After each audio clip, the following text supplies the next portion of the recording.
Les métaux réagissent avec les non-métaux afin de former des liaisons ioniques. Mais lorsque deux non-métaux vont réagir ensemble, ou peut-être même plusieurs non-métaux, ils vont toujours former ce qu'on appelle des liaisons covalentes. Alors, dans le mot covalent, qu'est-ce qu'on reconnaît? Tout d'abord, valent qui vient donc de la valence, donc le nombre de liaisons que l'atome peut faire, et ici nous avons co qui veut dire partager. Donc les non-métaux vont former des liaisons lorsqu'ils vont partager leurs électrons de valence. Ça, la notion fondamentale, le partage des électrons de valence. Et uniquement les électrons célibataires, évidemment. Les doubles non liants, on ne va pas les considérer. Donc on va voir tout de suite le cas d'une molécule assez simple, par exemple le difluor.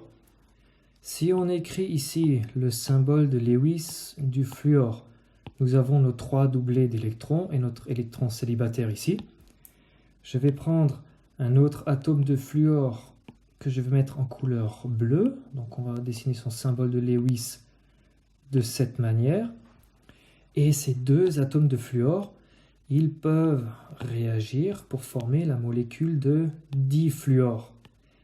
Et donc, on va les symboliser de cette manière-là. Donc ici, nous avons les trois doublés du premier fluor. Et le deuxième atome de fluor sera ici. Donc maintenant, si on compte les électrons qui se trouvent autour de chaque atome, pour l'atome de fluor qui est ici à gauche, nous voyons qu'il y a tout d'abord 2, 4, 6, 8 électrons en tout. Et si on considère cette fois-ci les électrons de l'atome de fluor qui est à droite, eh bien, il verra lui aussi 2, 4, 6, 8 électrons. Donc ce qu'on constate, c'est que les électrons qui sont ici au milieu, ils sont partagés. Ils sont partagés entre les deux éléments, entre les deux atomes de fluor, ce qui permettra de former la liaison covalente. Et la façon alors de représenter la liaison entre les deux atomes sera tout simplement celle-ci. On va prendre un premier atome de fluor, on va dessiner ces doublés non liants. Nous aurons ici le deuxième atome de fluor avec ses trois doublés non liants. Et les deux électrons qui sont célibataires vont se lier ici pour former une liaison covalente. Et nous avons comme ceci dessiné la molécule de difluor, deux atomes de fluor liés par une liaison covalente. On va prendre maintenant l'exemple de l'oxygène. L'oxygène a pour symbole de Lewis ceci. Et si je prends cette fois-ci un deuxième atome d'oxygène, on voit qu'ici, il y a deux électrons célibataires qui pourront se relier pour faire une liaison covalente. Et ici, nous aurons deux autres électrons célibataires qui pourront se lier. Ce qui va nous donner alors ce système-là. Si on compte les électrons autour du premier oxygène, on en a 2, 4, 6, 8 électrons pour celui-ci. Et maintenant, si on le compte pour le deuxième, on aura 2, 4, 6, 8 électrons aussi. Donc les deux atomes d'oxygène respectent la règle de l'octet. Et les 4 électrons qui se trouvent ici au milieu seront 4 électrons qui sont partagés. Et il y aura aussi une liaison covalente entre les deux atomes d'oxygène. Donc dans le cas du fluor ici, nous avions créé ce qu'on appelle une liaison simple. Simple tout simplement parce qu'il n'y en a qu'une seule. Dans le cas de l'atome d'oxygène, on voit qu'il y a deux liaisons entre les deux atomes. Et donc cette fois-ci, on va l'appeler une liaison double. Double parce qu'il y en a deux. Liaison double ou double liaison. C'est parfaitement au choix. Et si on considère maintenant l'atome d'azote, donc le symbole de Lewis de l'azote est celui-ci, on va essayer de créer la molécule de diazote. Donc il nous faudra un deuxième atome d'azote avec ces 3 électrons célibataires. Les électrons vont s'apparier 2 par 2, donc par exemple celui-ci avec celui-là.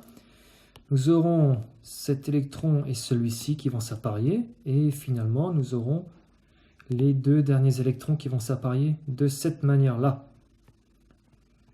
Donc nous allons symboliser la molécule de diazote de cette manière-là.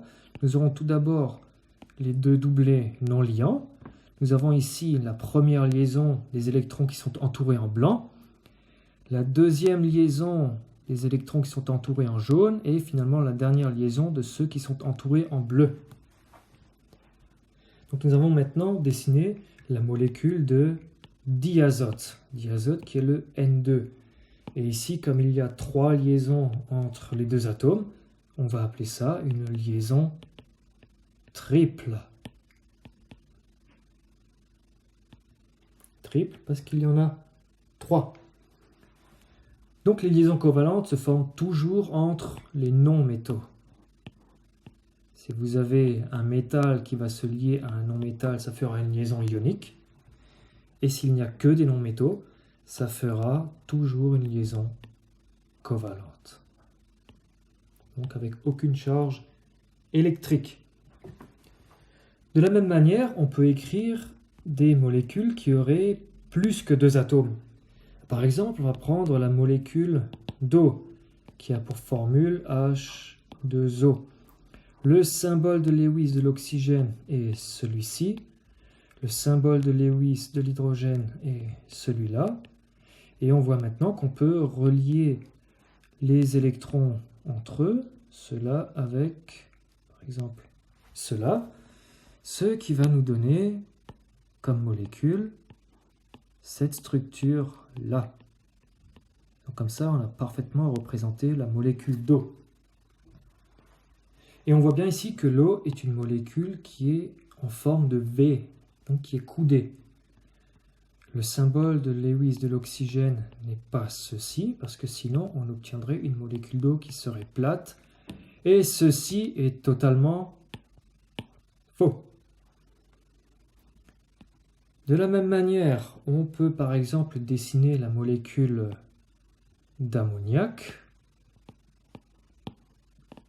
L'ammoniac ayant pour formule chimique NH3, le symbole de Lewis de l'azote est celui-ci. Pour l'hydrogène, c'est H point. Donc de ceci, on peut en déduire que la représentation de Lewis de la molécule d'ammoniac est celle-ci. Un atome d'azote relié à 3 atomes d'hydrogène par 3 liaisons covalentes avec un doublé non liant sur l'atome d'azote. On peut aussi représenter maintenant le dioxyde de carbone. Donc le dioxyde de carbone ayant pour formule chimique CO2. CO2, voilà. Donc le symbole de Lewis du carbone est celui-ci. Le symbole de Lewis de l'oxygène est celui-ci. Il nous faut 2 fois l'atome d'oxygène, donc nous allons obtenir cette structure de Lewis pour la molécule de dioxyde de carbone. On voit que chaque atome ici va bien respecter la règle de l'octet. Cet oxygène-là voit bien 8 électrons. L'oxygène qui est de l'autre côté voit aussi 8 électrons. Et finalement, si on considère le carbone, il verra lui aussi 8 électrons. Donc, tous les électrons sont partagés entre tous les atomes et chacun va respecter la règle de l'octet, ce qui fait qu'il sera à sa stabilité maximale. Donc, la molécule sera stable et parfaitement réelle.